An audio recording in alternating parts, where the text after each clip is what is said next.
ایک آدمی تانگا چلا کر بچوں کا پیٹ پالتا تھا۔ ایک رات اس نے اپنی گھوڑی تانگے سے الگ کی اور گھوڑی کو پانی پلانے لگا تو ایک عورت تانگے والے کے پاس آئی۔ وہ کہنے لگی کہ میں اپنے گھر کا پتہ بھول چکی ہوں اور بہت مجبور ہوں۔ رات کی اس پہر میرا کوئی اپنا نہیں۔ تانگے والا اس عورت کو اپنے گھر لے آیا اور ایک الگ کمرے میں سلا دیا۔ صبح آپ کو آپ کے گھر لے جاؤں گا۔ اس کے بعد تانگے والا اپنی بیوی کے پاس اس کے کمرے میں جا کر سو گیا۔ اجنبی عورت کو نیند میں چلنے کی عادت تھی۔ تقریباً رات 2 بجے وہ نیند کی حالت میں کمرے سے باہر آئی تو اس نے دیکھا کہ ایک بونا چور گھوڑی کو چوری کرنے کی کوشش کر رہا ہے۔ اس نے گھوڑی کی رسی ہاتھ میں پکڑی اور پھر میرا شوہر امجد تانگا چلاتا تھا۔ اس نے ایک گھوڑی خریدی اور پھر پیسے اکٹھے کر کے تانگا بھی خرید لیا۔ یہی اس کی روزی کمانے کا ذریعہ تھا۔ صبح گھر سے نکلتا اور سارا دن مزدوری کر کے شام کو تھکی ہاری گھوڑی کو گھر واپس لے آتا۔ یہ کام تو مشکل تھا لیکن میں پھر بھی اپنے شوہر کے ساتھ بہت مطمئن تھی کیونکہ وہ ہماری خاطر ہی یہ مشقت کر رہا تھا۔ کبھی کبھی ایسا بھی ہوتا تھا کہ وہ آدھی رات کو گھر واپس لوٹتا۔ ایک دفعہ امجد نے گھر واپس آنے میں کافی دیر کر دی۔ کچھ مسافروں کو وہ شہر سے گاؤں کی طرف لے کر گیا تھا جس کی وجہ سے کافی دیر ہو گئی۔ رات کے 12 بج چکے تھے لیکن وہ گھر نہیں آیا تھا۔ میرے شوہر نے تانگے سے گھوڑی الگ کی تاکہ گھوڑی کو کچھ آرام کرنے کا موقع مل جائے۔ اس کے بعد وہ گھوڑی کو پانی پلانے لگا۔ وہ پانی پلا ہی رہا تھا کہ ایک نقاب پوش عورت اس کے سامنے آئی۔ وہ بہت پریشان لگ رہی تھی۔ میرے شوہر کے پوچھنے پر اس نے بتایا کہ میں اپنے گھر جانا چاہتی ہوں، خدا را میری مدد کرو اور مجھے واپس اپنے شوہر کے پاس لے جاؤ۔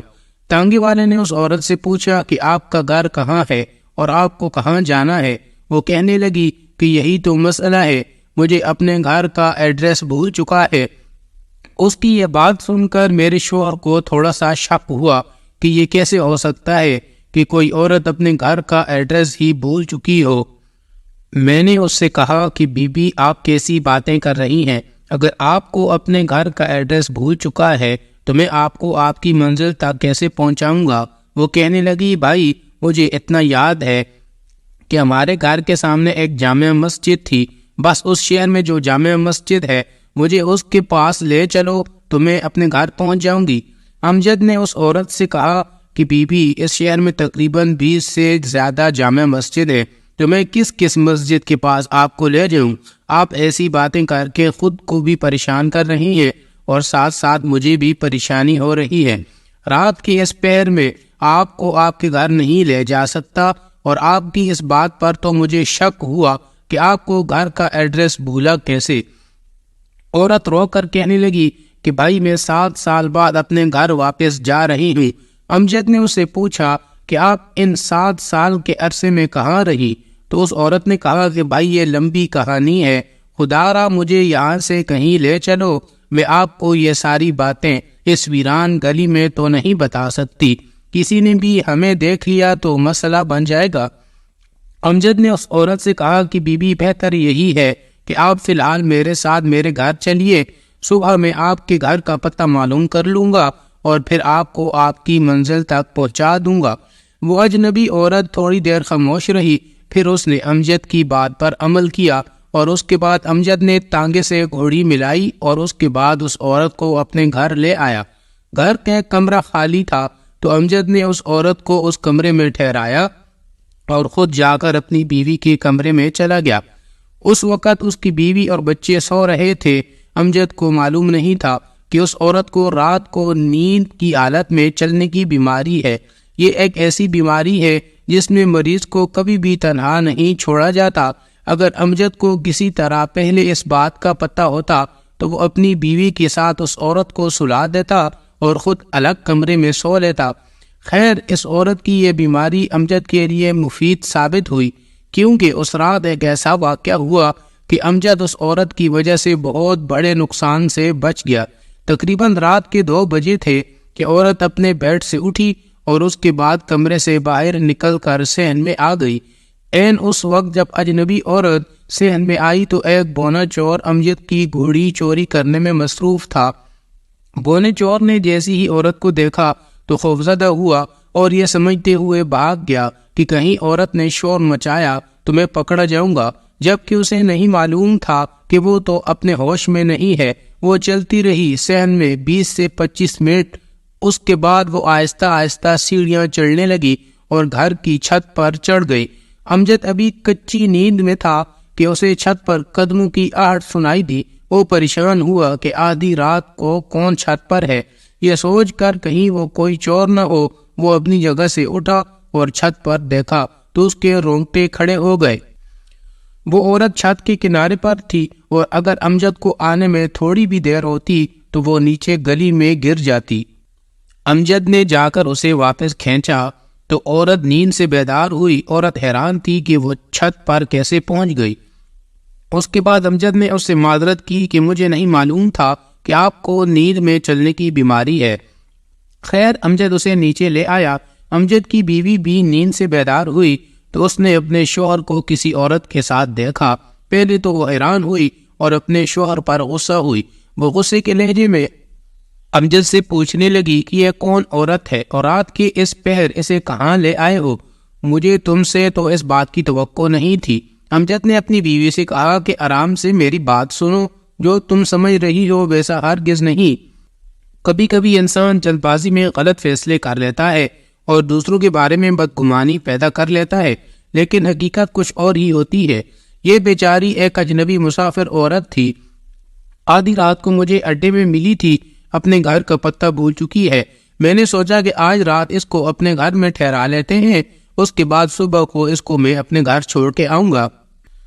ابھی امجد کچھ مزید کہنے ہی والا تھا کہ اس عورت نے خود امجد کی بیوی سے معافی مانگی اور کہا کہ بہن، آپ کا شوہر ایک نیک انسان ہے، اس نے میری مدد کی، میں اس کی شکر گزار ہوں۔ ایک احسان تو اس نے مجھے گھر میں جگہ دے کر کیا اور دوسرا احسان اس نے میری جان بچائی۔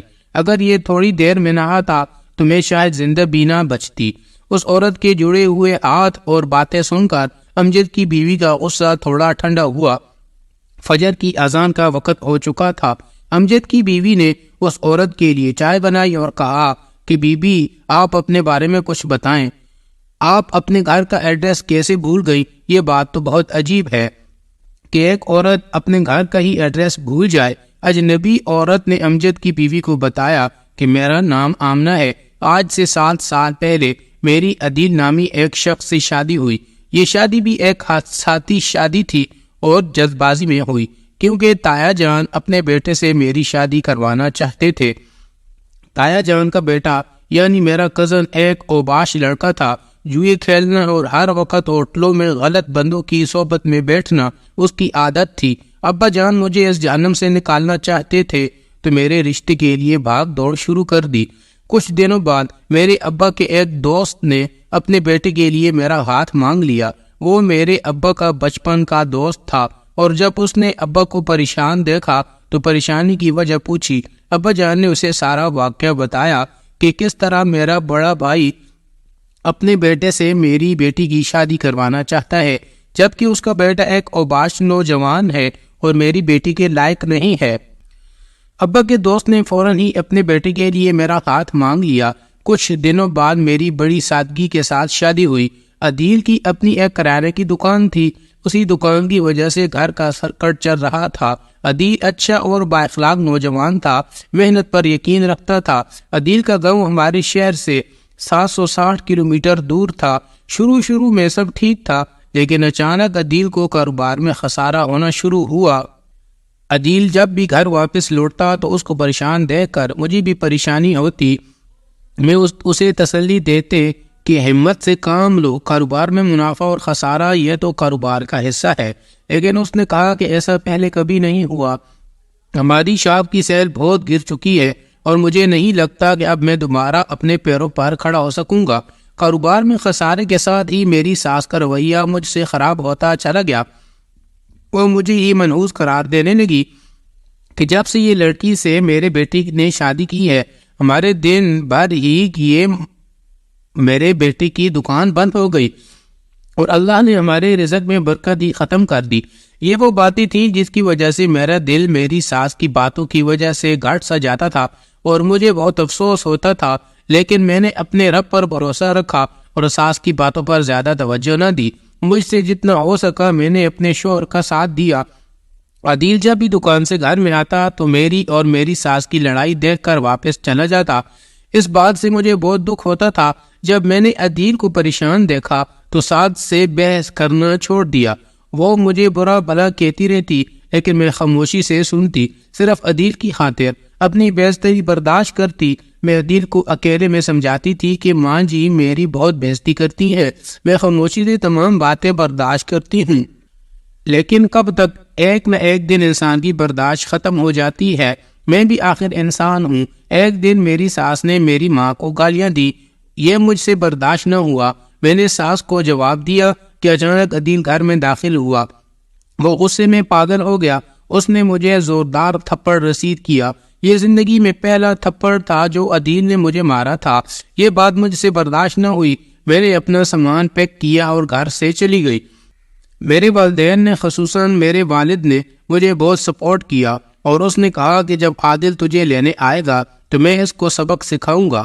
اس کی جرأت کیسی ہوئی میری بیٹی پر ہاتھ اٹھانے کی، لیکن ابو کو یہ خواہش پوری نہ ہو سکی کیونکہ کافی عرصہ گزر گیا، لیکن عدیل مجھے لینے نہ آیا۔ وہ اپنی ماں کے حکم کا پابند تھا۔ دوسری طرف میرے ابا نے جب ان لوگوں کا رویہ دیکھا تب اس نے کہا کہ تم اپنے سسرال کو بھول ہی جاؤ تو اچھا ہے۔ یہ بہت گھٹیا قسم کے لوگ تھے جن سے میں نے تمہارا رشتہ طے کیا۔ کاش کہ مجھے اس بات کا پہلے پتہ ہوتا۔ ابا جان نے تو اپنے دوست کی وجہ سے میرا رشتہ طے کیا تھا، لیکن اس کی وفات کے بعد عدیل کے خاندان میں کوئی ایسا نہیں تھا جس سے ابا جان کھل کے گلہ کرتا، لیکن مجھے پھر بھی یہی محسوس ہوتا تھا کہ ابا جان جلدی کر رہے ہیں۔ رشتوں کو اتنا جلدی ختم نہیں کیا جاتا، رشتوں کو موقع دیا جاتا ہے تاکہ غور کیا جائے، اپنی عادات کو بدلا جائے، ایک دوسرے کو واپس آنے کا موقع دیا جائے۔ دونوں خاندانوں کی انا اور ضد میں میرے سر کے بال سفید ہونے لگے۔ جب 7 سال کا عرصہ بیت گیا تب میرے والد نے میرے رشتے کی تلاش جاری رکھی تاکہ یہ بیٹی گھر میں ہی نہ بیٹھی رہ جائے۔ ایک بوڑھے مالدار شخص نے ابا سے میرا ہاتھ مانگا۔ ابا جان ایک مولوی کے پاس یہ پوچھنے چلے گئے کہ اگر ایک شوہر کافی عرصے تک اپنی بیوی کی خبر گیری نہ کرے تو شریعت میں اس کا کیا حکم ہے؟ ابا جان کے ارادوں کو بھانپتے ہوئے میں نے خود ہی واپس عدیل کی طرف جانے کا فیصلہ کیا۔ جب میں نے ابا جان کو اپنے فیصلے سے آگاہ کیا کہ میں واپس عدیل کے پاس جانا چاہتی ہوں تو ابا جان نے کہا کہ سوچ لو، اگر تم نے اس گھر سے باہر قدم رکھا اور عدیل کے پاس گئی تو اس گھر کے دروازے تمہارے لیے ہمیشہ ہمیشہ کے لیے بند ہو جائیں گے۔ اس دن مجھے بہت افسوس ہوا۔ ابا جان جس کو میں اپنا سب سے بڑا دوست سمجھتی تھی، وہ بوڑھی کی دولت پر فدا ہو چکے تھے۔ وہ اس بوڑھے شخص سے میری قیمت وصول کرنا چاہتے تھے۔ اس دن میں بہت روئی تھی، اتنا کہ زندگی میں کبھی نہیں روئی۔ میں اپنے گھر سے چل پڑی اور اب میں 7 سال بعد عدیل کے شہر میں آئی ہوں۔ ادھر آئی ہوں تو مجھے اس کے گھر کا ایڈریس ہی بھول گیا ہے۔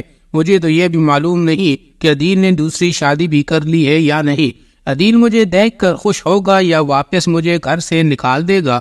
میں اپنا سب کچھ چھوڑ کر عدیل کے پاس واپس آئی تھی اور اب میں یہ نہیں جانتی کہ میرا مستقبل کیا ہوگا۔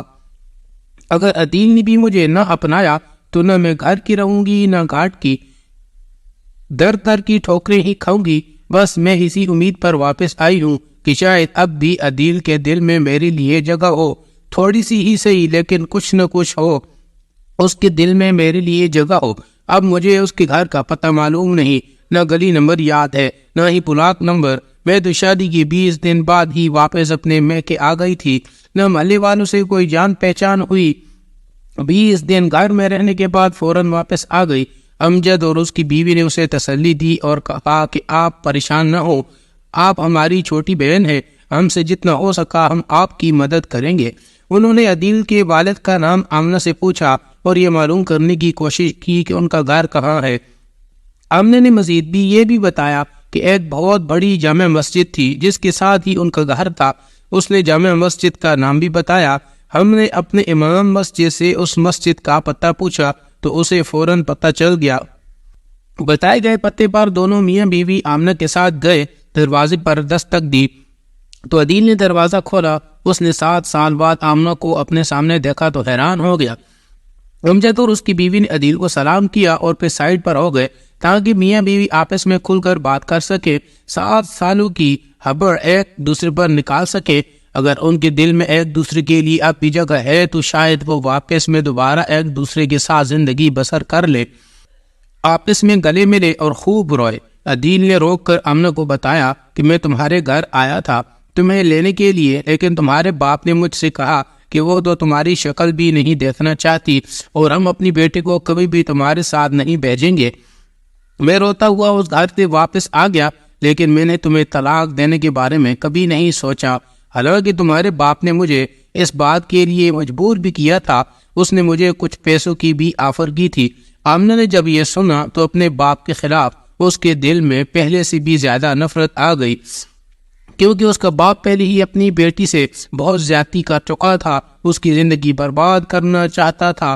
آمنہ نے رو کر کہا کہ کاش کہ مجھے پتہ چل جاتا کہ تم مجھے لینے آئے تھے تو میں اسی وقت تمہارے ساتھ چلی آتی۔